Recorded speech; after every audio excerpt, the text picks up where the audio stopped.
आता बातमी आहे संजय राऊत यांनी केलेल्या टीकेची। शिंदे गटात गेल्यावर धंगेकरांची कोणती कामं मार्गी लागतील, कसब्यातील कोणती कामं होणार आहेत, असा सवाल संजय राऊत यांनी केलाय।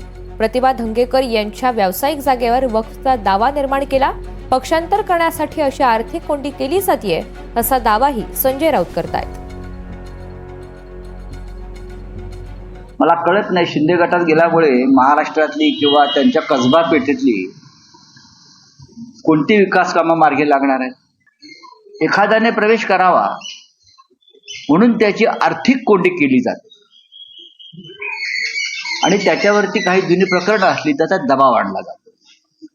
ही एक साधारण सिस्टीम पक्षांतराच्या मागे लागलेली आहे। रवींद्र धंगेकर खरोखर का गेले हे त्यांनी